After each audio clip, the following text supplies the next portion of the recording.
মিডিয়াকে কথা দিয়ে এবার কথার খেলাফ করলো না ইন্দ্রাণী গাঙ্গুলি। হ্যাঁ বন্ধুরা, ভিডিও তারা একটি দেখতে থাকুন। যে মুহূর্তে কিনা গাঙ্গুলি পরিবারের সমস্ত লোকেরা যখন কিনা মিডিয়ার কাছে এক পর্যায়ে মুখ থুবড়ে পড়ে এবং মিডিয়ার লোকেরা যখন বারবার করে প্রশ্ন করে ওদেরকে বলতে থাকে যে আচ্ছা আমরা আর কতক্ষণ অপেক্ষা করব বলুন তো, ইন্দ্রাণী ম্যাম আমাদেরকে কথা দিয়েছিল যে সে আগামী 72 ঘন্টার মধ্যে আসল অপরাধীদেরকে আমাদের সামনে এনে দাঁড় করাবে, কিন্তু সেটা তো সে করতেই পারে না, বরঞ্চ আমাদেরকে শুধু শুধু আমাদের সময় লস করছে, আমাদেরকে এখানে অপেক্ষাকৃত অবস্থায় রেখে আমাদেরকে নিয়ে খেলা করছে। ঠিক সেই সময় মেঘা যখন বলতে থাকে যে হায় সর্বনাশ করেছে, কোনো মতে না ইন্দ্রাণী গাঙ্গুলি যদি এই যাত্রায় সে সফল হয়ে যায় তাহলে আর রুখে থাকবে না, যদি একবার দেবলীনা ধরা পড়ে যায় তাহলে কি হবে, ও আবার কোনো মতো মুখ ফসকে আমার নামটা নিয়ে ফেলবে না তো, তখন তো আমিও বিপদে পড়ে যাবো। অন্যদিকে ইন্দ্রাণী গাঙ্গুলি যখন কিনা বলতে থাকে যে না, ইন্দ্রাণী গাঙ্গুলি আজ অব্দি কাউকে কথা দিয়ে কথার খেলাপ করেনি এবং ভবিষ্যতেও সে করবে না, কারণ সেই সমস্ত কিছু করার তার কোনো প্রয়োজনই। আমি বলেছিলাম যে আমি যদি আগামী 72 ঘন্টার মধ্যে আসল অপরাধীদেরকে আপনাদের সামনে এনে দাঁড় করাতে না পারি তাহলে আমি নিজে সারেন্ডার করবো পুলিশের কাছে, আমার বিরুদ্ধে আপনাদের যত অভিযোগ থাকবে সেটা আমি মাথা পেতে নেব। তাহলে আমি সেই কথাটা রেখেছি, আমি স্বয়ং আপনাদের সামনে উপস্থিত হয়েছি এবং আমি আপনাদেরকে কথা দিয়েছিলাম যে আমি সেই অপরাধীকে আপনাদের চোখের সামনে এনে দাঁড় করাবো এবং কুসুমের থেকে আপনারা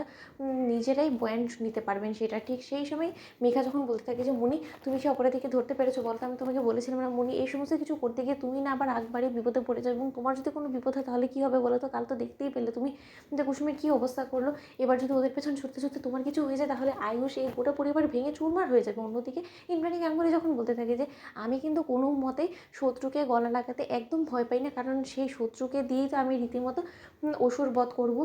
এবং সেটা আমি খুব ভালো করে জানি। মেঘাতে আমার পথ কাটানোর তুমি একদম চেষ্টা করো না এবং তুমি যেখানে ছিলে সেখানে দাঁড়িয়ে পড়ো। এবং আমি আপনাদেরকে একটা কথা বলছি, আপনারা নিশ্চয়ই এতক্ষণ ধরে অনেক অপেক্ষা করছেন যে আসলে অপরাধী কি সেটা জানার জন্য, তাহলে আমি অপরাধীকে সঙ্গে করে নিয়ে এসেছি, একবার আপনি নিজেই জিজ্ঞেস করে নিন। অন্যদিকে দেবলীনাকে টেনে হিচড়ে ইন্দ্রাণী গাঙ্গুলি নিয়ে আসা মাত্র বলতে থাকে যে এই সেই অপরাধী যে কিনা প্রতিনিয়ত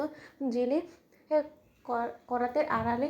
একের পর এক নোংরা কর্মকাণ্ডগুলো করে যাচ্ছিল, ও আইনের চোখে ফাঁকি দিয়ে মিথ্যে খবর রটিয়ে দিয়ে যে ও জেলে আছে সেই সমস্ত কিছু করে ও একের পর এক অপরাধ করে চলেছিল এবং আজকে আমি ওকে হাতে নাতে ধরেছি এবং নিশ্চয়ই আপনাদের আমার মুখের কথায় বিশ্বাস হবে না, তার জন্য আমি যথাসাধ্য পরিমাণে প্রমাণ আমার সঙ্গে করে নিয়ে এসেছি। সিসিটিভি ফুটেজের মাধ্যমে আপনারা দেখতে পাবেন যে ও কুসুমের উপর প্রতিশোধ নেওয়ার জন্য কুসুমের কেবিনে ঢুকে কুসুমের উপরে ছুরি আঘাত করতে চায় এবং সেই সময় কুসুমের জায়গায় আমি লুকিয়ে পড়ি এবং ও আমার উপরে আঘাত করতে গিয়ে হাতে নাতে আমার কাছে ধরা খায়। ঠিক সেই সময় প্রেসের লোকেদেরকে ইন্দ্রাণী গাঙ্গুলি যখন বলতে থাকে যে তাহলে এই অপরাধীকে আপনারা নিজ হাতে শাস্তি দেবেন না। অন্যদিকে কুসুম যখন বলতে থাকে যে মেঘা ম্যাডাম আপনি নিজেই দেবলীনা ম্যাডামের গালে কালি লেপে দিন না, আমি এটা দেখতে চাই, কারণ আপনি এবারই বড় বউ হতে চলেছেন, আপনার ধারাই না হয় সব শুভ কাজটা শুরু হোক। ঠিক সেই সময় কুসুম বলতে থাকে যে আমি খুব ভালো করে জানি যে আপনার মনটা দুঃখে ফেটে যাচ্ছে যে আপনি আপনার বোনের গায়ে কালি ছেড়াচ্ছেন, তাও আবার শুধুমাত্র আমার জন্য। তো বন্ধুরা লাইক কমেন্ট শেয়ার করে সাবস্ক্রাইব করতে ভুলো না।